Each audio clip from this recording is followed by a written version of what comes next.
में ठगी पीड़ित जमाकर्ता परिवार के राष्ट्रीय संयोजक संस्थापक श्री मदन लाल जी आज़ाद साहब पधारे हैं और दिनांक 15 नवंबर को इस देश का सबसे बड़ा ठगी पीड़ित आंदोलन की तैयारी के लिए आप दौरे पर पधारे हैं। इसलिए मैं चाहूँगा कि 15 नवंबर की रणनीति हमारे मदन जी आज़ाद साहब आज उदयपुर संभाग की बैठक ली मदन जी आज़ाद साहब ने। उसके साथ ही साथ राजस्थान के सभी संगठन के पदाधिकारी भी उपस्थित थे। सबने बैठकर कार्यकारिणी बैठक के रूप में एक रणनीति निर्माण किया कि किस प्रकार से इस देश के करोड़ों ठगी पीड़ितों की समस्या का स्थायी समाधान हो, इस पे आज चिंतन मनन किया गया और 15 नवंबर के कार्यक्रम की रणनीति बनाई गई। उदयपुर से साहब हमें बहुत भारी उम्मीदें हैं और मैं ये मानता हूँ कि उदयपुर इस मिशन भुगतान के आंदोलन में एक महत्वपूर्ण भूमिका निभाएगा, बल्कि नेतृत्व करेगा, केवल भूमिका नहीं निभाएगा। 15 नवंबर को जो हमारा चंबल से भुगतान करो या सत्ता छोड़ो महापंचायत आंदोलन आरंभ होने जा रहा है, उसकी पूरी बागडोर राजस्थान के हाथों में ही रहेगी और राजस्थान में भी उदयपुर संभाग उसकी लीडरशिप करेगा और इस आंदोलन को मुकाम तक पहुंचाएगा। जैसा कि आपको सबको पता है कि इस आंदोलन के 3 लक्ष्य हमने तय किए हैं। पहला लक्ष्य देश के 42 करोड़ से ज़्यादा ठगी पीड़ितों का भुगतान बट्स एक्ट 2019 के अंतर्गत। दूसरा लक्ष्य जिन निर्दोष एजेंट साथियों के साथ उत्पीड़न हो रहा है, उनका शोषण हो रहा है, पलायन की पीड़ा से वो गुजर रहे हैं, उनको सुरक्षा मिले, सम्मान मिले, उनका पुनर्वास हो, रोज़गार का अधिकार उन्हें मिले। और तीसरा लक्ष्य कि जो सरकार ने, संसद ने BNS 2023 में प्रोविज़न किया है कि सरकार न्यायालय भारत के ठगों को, बेईमानों को, जो इस तरह के अपराध करते हैं, गैंग बना के लोगों को ठगते हैं, आर्थिक अपराध करते हैं, उनको सजाए मौत दी जाएगी। तो तीसरी वही मांग है कि ठगों को सजाए मौत दी जाए, चूँकि ठगी प्रकरणों में फंस जाने के कारण हमारे देश के लगभग 1250 सैनिकों ने आत्महत्याएँ की हैं और 5 लाख जनसाधारण ने भी आत्महत्या की है। और ये बड़ा दर्दनाक है अपने आप में। दुनिया के इतिहास में आज तक कहीं भी किसी प्रकरण या मतलब अपराध को लेकर के इस तरह से प्राकृतिक आपदाओं में भी इतनी बड़ी जनहानि कहीं नहीं हुई है जितनी ठगी प्रकरणों में फंस जाने के कारण हमारे देश में जनहानि हुई है। देश के कितने स्थानों पर अभी धरने चल रहे हैं और क्या फीडबैक वहाँ से आ रहा है? सर, लगभग 300 से 400 स्थानों पर तहसील और जिला स्तर पर हमारे ये धरने प्रदर्शन के कार्यक्रम चल रहे हैं। फीडबैक देखिए, सकारात्मक भी नहीं कह सकते, नकारात्मक भी नहीं कह सकते। सकारात्मक तो इतना है कि कम से कम जनता जागरूक हो रही है अपने अधिकार के प्रति, कानून के प्रति, और लड़ने का एक उनमें हौसला बन रहा है। तो जंग जारी है, इसको हम कह सकते हैं कि हमारे लिए यही बड़ी उपलब्धि है कि सकारात्मक भाव है। कहाँ लोग लड़ना ही नहीं चाहते थे इस विषय पर, आज लड़ रहे हैं अगर देश भर में, तो हमारे लिए तो ये भी एक बड़ी उपलब्धि है। धीरे धीरे ये आग और फैलेगी, ज़्यादा लोग लड़ने में सम्मिलित होंगे, ये लड़ाई जीत लेंगे। नकारात्मक ये है साहब कि हमें अपने ही लोगों से लड़ना पड़ रहा है। इसमें महाभारत जैसी स्थिति है कि अपने ही भाई बांधवों को मारना पड़ रहा था। अर्जुन को तो रो गया था, जबकि उसने बहुत राजा मारे थे उससे पहले, बहुत शिकार करता था, कहाँ रोता था। लेकिन जब सामने अपनों को मारने की बारी आई, पितामह को, भाइयों को, मामा को, फूफा को, भतीजे को, तो रोने लगा था। वही स्थिति सेम हमारे सामने है कि अगर हमें कहीं अंग्रेज़ों से लड़ना होता, मुग़ल शासकों से लड़ना होता, तो लड़ लेते, बेखौफ होकर मार देते। लेकिन यहाँ हमें अपने ही देश के उन शासकों से लड़ना है जो हमने ही चुने हैं। और जो भविष्य हम देख पा रहे हैं कि अगर इन्होंने लोगों का भुगतान नहीं किया जल्दी से जल्दी, तो ये लड़ाई एक बड़ी लड़ाई में बदलेगी साहब। और हमें भी वही हालात करने पड़ेंगे जो बांग्लादेश या श्रीलंका में सरकारों के वहाँ की जनता ने की। शायद ये लड़ाई जीत भी जाए, लेकिन इससे परिणाम क्या देख रहे हैं आप? पीछे क्या होने नहीं, वाला है? परिणाम तो निश्चित रूप से बहुत अच्छा आएगा। सत्य की और न्याय की, धर्म की स्थापना होगी। देश ठगमुक्त बेईमान रहित राष्ट्र राज्य के रूप में स्थापित होगा। जिन लोगों का पैसा डूबा है मेहनत का, वो पैसा उन्हें वापस मिलेगा। जिन लोगों का उत्पीड़न हुआ है, शोषण हुआ है या हो रहा है, वो उनका शोषण उत्पीड़न रुकेगा। सबको एक सम्मानजनक जीवन मिलेगा हिंदुस्तान में। परिणाम तो निश्चित रूप से बेहतर आएगा, परिणाम को लेकर हमें संदेह नहीं है।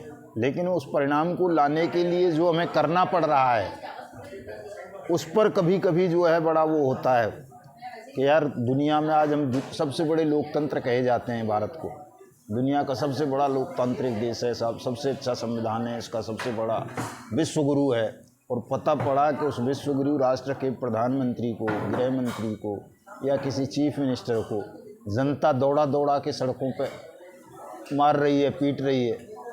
तो वो स्थितियां थोड़ा सा कभी कभी चिंताजनक लगती हैं जब हम देखते हैं परिदृश्य को, यार ये होगा, अगर भुगतान नहीं करोगे तो ये होना है। किस किस को हम रोकते रहेंगे, सत्य और अहिंसा का पाठ किसे पढ़ाते रहेंगे। अभी 22 सितंबर को हमने प्रधानमंत्री के पुतला दहन का कार्यक्रम रखा, प्रधानमंत्री, गृह मंत्री, उस राज्य का चीफ मिनिस्टर और नेता प्रतिपक्ष, 4 लोगों का। हमने किसी को नहीं कहा था कि आप जूते मारना पुतला जलाते वक्त पुतलों में, लेकिन भरत जी कई जगह लोगों ने मारे अमित शाह और नरेंद्र मोदी के जूतों में पुतलों में जूते, और मारो गालियां भी दी, बड़ा बेरहमी से पुतले जलाए गए। तो जब ये जनता का आंदोलन बनेगा साहब, तो किस किस को रोक लोगे आप। लोगों में इतना क्रोध है, इतना गुस्सा है कि वो निश्चित रूप से कोई ना कोई हरकत करेंगे। इस तरह की कोई ना कोई ऐसी वारदातें हो सकती हैं जो हमें भी शर्मसार कर सकती हैं। आपने वो बात कही कि डिजिटल चोरी आजकल ज़्यादा हो रही है। हाँ, डिजिटल अरेस्ट, साइबर क्राइम बहुत ज़्यादा बढ़ गया है सर। डकैत से भी खतरनाक है। डकैत से भी ज़्यादा खतरनाक है। डकैत तो एक घर को, एक गांव को लूटते थे, तो पूरे देश को लूटे ले रहे हैं, और ऐसे लोगों को लूटे ले रहे हैं जिनके ऊपर लूटे हुए लोगों को न्याय दिलाने की जिम्मेदारी है। जजों को, आईपीएस को, आईएएस को, इन्फोर्समेंट एजेंसीज़ के ऑफिसर्स को, जर्नलिस्ट को। तो ये बड़ी मतलब चिंता का विषय है। और हमारा तीसरा नंबर है ठगी की घटनाओं में पूरी दुनिया में, साइबर क्राइम में हमारा तीसरा नंबर है, और लगभग 21,000 करोड़ रुपए एक ही साल में ठगे गए हैं साइबर क्रिमिनल्स के द्वारा। और अगर इतना हल्का होता तो प्रधानमंत्री थोड़ा ही मन की बात में जिक्र करता है। इस घटना का प्रधानमंत्री ने मन की बात में जिक्र किया है, इसका मतलब है कि बहुत गंभीर विषय है और उसे भी खतरा लग रहा है।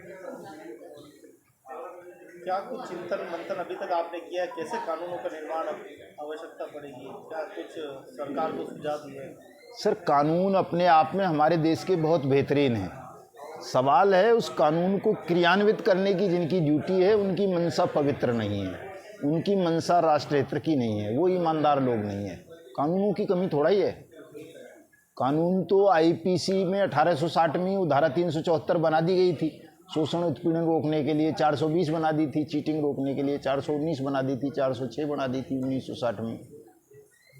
कानून की कमी नहीं थी, ना पहले कमी थी ना आज कमी है। इन्होंने भी बट्स एक्ट बना दिया था 2019 में, दोगुना भुगतान करने का। लेकिन जिन लोगों के ऊपर जिम्मेदारी है उस कानून के क्रियान्वयन की, वो लोग ईमानदार नहीं हैं, वो कानून के प्रति समर्पित नहीं है, इसलिए वो कानून को अपने ढंग से तोड़ मरोड़ लेते हैं। तो उनको ठीक करने की ज़रूरत है। उनको ठीक करने के लिए हम 25 नवंबर को संसद पे जा रहे हैं। तमाम नदियों का पवित्र जल लेकर के धुलाई करेंगे उन कुर्सियों की, तो उन पर बैठे हुए लोग ईमानदारी से रह सकें, ईमानदारी से काम करें।